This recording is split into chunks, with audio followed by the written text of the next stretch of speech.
3. La justice universelle ou légale. Puisque, disions-nous, celui qui viole la loi est un homme injuste et celui qui l'observe un homme juste, il est évident que toutes les actions prescrites par la loi sont, en un sens, justes. En effet, les actions définies par la loi positive sont légales et chacune d'elles est juste, disons-nous. Or, les lois prononcent sur toutes sortes de choses et elles ont en vue l'utilité commune, soit de tous les citoyens, soit des meilleurs, soit seulement des chefs désignés en raison de leur valeur ou de quelque autre critère analogue. Par conséquent, d'une certaine manière, nous appelons actions justes toutes celles qui tendent à produire ou à conserver le bonheur avec les éléments qui le composent pour la communauté politique. Mais la loi nous commande aussi d'accomplir les actes de l'homme courageux, par exemple ne pas abandonner son poste, ne pas prendre la fuite, ne pas jeter ses armes. Ceux de l'homme tempérant, par exemple, ne pas commettre d'adultère, ne pas être insolent, et ceux de l'homme de caractère agréable, comme de ne pas porter des coups et de ne pas médire des autres, et ainsi de suite pour les autres formes de vertu ou de vice, prescrivant les unes et interdisant les autres. Tout cela correctement si la loi a été elle-même correctement établie, ou d'une façon critiquable, si elle a été faite à la hâte. Cette forme de justice, alors, est une vertu complète. La justice, en tant qu'elle est l'accomplissement total de la loi, coïncide avec la vertu morale complète, non pas simplicitaire, mais dans la mesure où cette dernière concerne nos rapports avec nos semblables. Non pas cependant au sens absolu, mais dans nos rapports avec autrui. Et c'est pourquoi souvent on considère la justice comme la plus parfaite des vertus. Et ni l'étoile du soir ni l'étoile du matin ne sont ainsi admirables. Citation d'Euripide. Nous avons encore l'expression proverbiale « dans la justice est en somme toute vertu ». Théonis. Et elle est une vertu complète au plus haut point, parce qu'elle est l'usage de la vertu complète, et elle est complète parce que l'homme en possession de cette vertu est capable d'en user aussi à l'égard des autres, et non seulement pour lui-même. Si en effet beaucoup de gens sont capables de pratiquer la vertu dans leurs affaires personnelles, dans celles qui au contraire intéressent les autres, il en demeure incapable. Ainsi doit-on approuver la parole de Bias que le commandement révélera l'homme, car celui qui commande est en rapport avec d'autres hommes et dès lors est membre d'une communauté. C'est encore pour cette même raison que la justice, seule de toutes les vertus, est considérée comme étant un bien étranger, parce qu'elle a rapport à autrui. Elle accomplit ce qui est avantageux à un autre, soit un chef, soit un membre de la communauté. Et ainsi, l'homme le pire de tous est l'homme qui fait usage de sa méchanceté à la fois envers lui-même et envers ses amis. Et l'homme le plus parfait n'est pas l'homme qui exerce sa vertu seulement envers lui-même, mais celui qui la pratique aussi à l'égard d'autrui, car c'est là une œuvre difficile.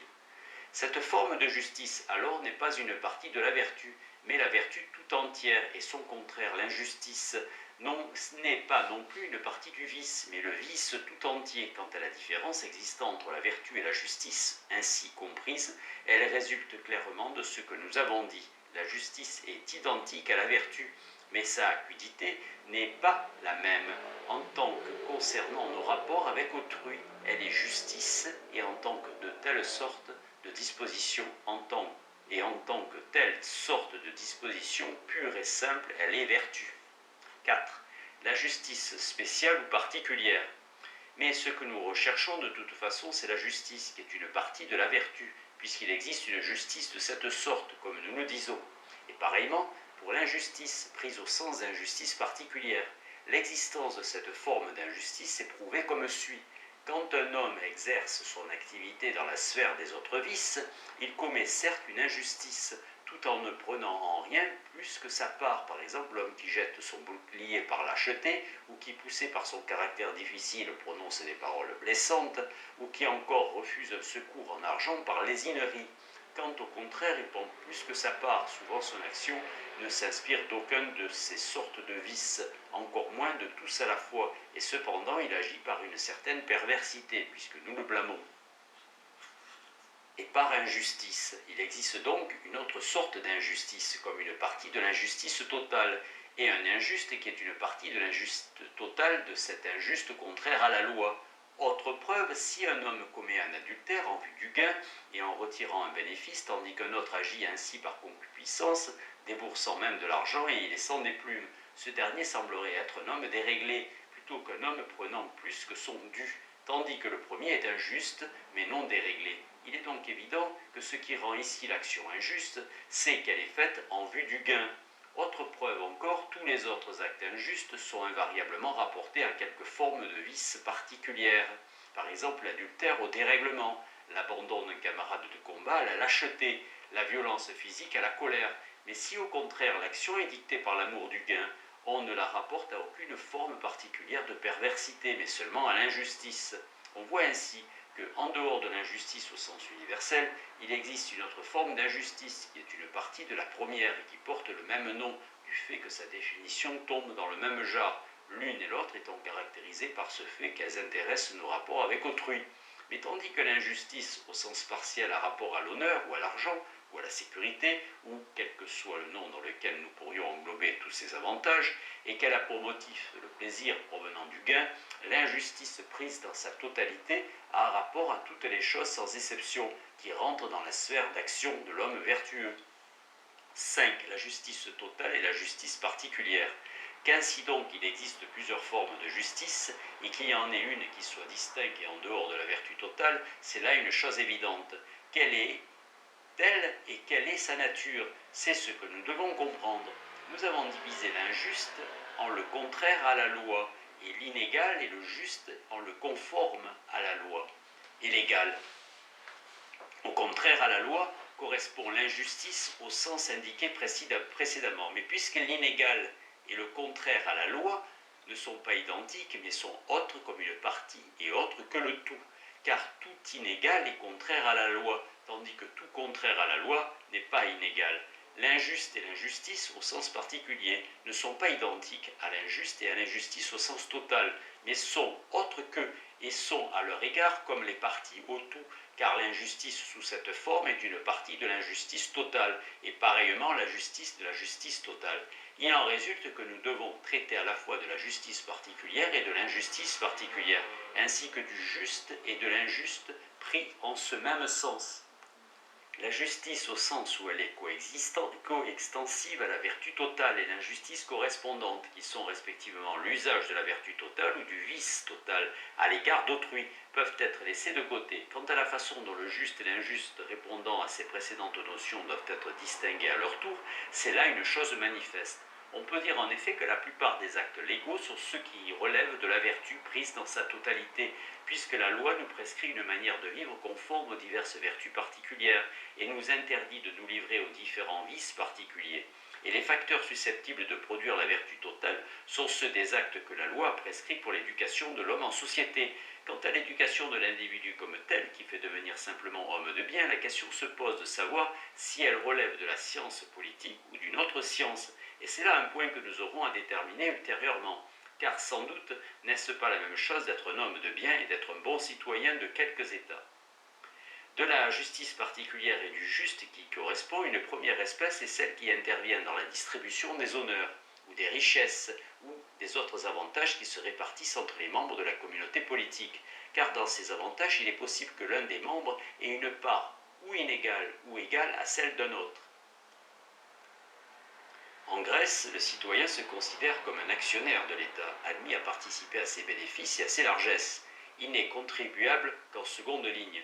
D'autre part, les richesses ainsi distribuées entre les citoyens ne proviennent pas seulement, dans la pensée d'Aristote, des propriétés et des revenus publics, mais encore des bénéfices réalisés par des associations privées, eranos, dont le capital social est constitué par les apports, eis forai, des associés. Enfin, il semble bien qu'on doive faire entrer aussi en ligne de compte les contestations diverses groupées sous la désignation générique de diadiskasiae et qui avaient pour objet de faire statuer sur des réclamations tendant à obtenir l'exemption ou la réduction de certaines charges publiques telles que les liturgies.